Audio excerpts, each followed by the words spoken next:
Hey there guys, gals, and non-binary pals, GM Potter here. Welcome to my channel where I talk about books and bookish things. And I upload on Thursdays with some extra videos thrown in here and there. Like today's video, which is an ARC or advanced reader copy of A Cruel Thirst by Angela Montoya. It comes out December 17th of 2024.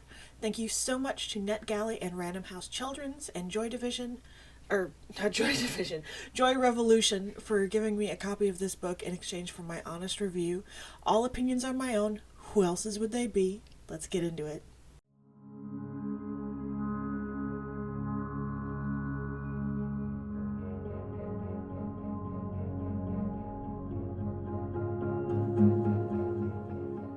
So this book is described as equal parts spicy, heart-stirring, and bloody hilarious. I wouldn't say it's too high on the spicy. It's more of a slow burn, fake dating, fake engagement, forced proximity kind of a book. It's not too spicy. It's more of a sweet slow burn. It is 432 pages. Like I said, it comes out on December 17th, 2024. And it's a romantasy vampire novel. We have our two main characters. We have Carolina Fuentes, who comes from a long line of vampire hunters in the city of Del Oro, and all the men in her family hunt vampires. It's what they do. They raise cattle on a ranch, and they hunt vampires. It's their job. And she desperately wants to follow in their footsteps and be a vampire hunter. But they won't let her because she's a girl, it's too dangerous, she's too fragile, blah blah blah. She's a better hunter and fighter than all of them. And it's a very good way of spurring on the plot. She's very tenacious, she's very sarcastic and sardonic, and she's someone I would want to know. She's got a very much a stick-to-itiveness and a tenacity that is admirable, and you don't see in a lot of fantasy heroines, unfortunately. Well, not romance heroines. You see it in fantasy heroines sometimes, but not in romance heroines, and she definitely has that. She has agency over herself. She doesn't just do what she's told. She doesn't just sit around and wait to be rescued. I don't think she ever needs to be rescued, thinking back now. And she's just a fascinating character. And then we have Eduardo Lalo Villalobos, who is an unwilling vampire. He actually saw his parents get murdered and eaten by a vampire queen in his town, and has sworn to rid the world of these vampiros, and he goes to her den, the vampire queen's den, and tries to kill her. He fails. She turns him into a vampire as an act of revenge against him even trying to make him suffer, to make him all of these things. And he refuses to drink from people. He's subsisting off of animal blood, and he's absolutely revolted by it. And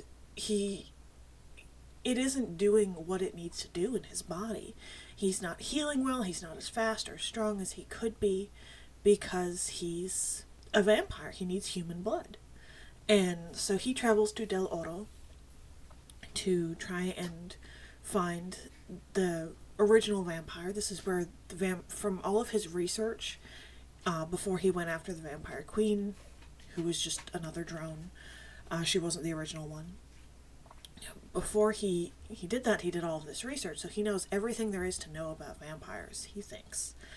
And he goes after the original vampire in Del Oro, where he meets Carolina, and she tries to kill him. He's like, please don't kill me, I'm a vampire, yes, but I'm trying to kill vampires. And she's like, I don't believe you. The most interesting thing about this book is the vampire lore, because instead of getting a Eurocentric view of vampires, the Dracula and Lilith and all of this that we usually have, we have a Mesoamerican, judging by spelling, I think it's Aztec, view of vampires. That I can't remember how to pronounce the god's name. I feel so bad. He's the god of the underworld. Someone somewhere made a bargain with him to bring back a loved one, and he granted the power in exchange for something.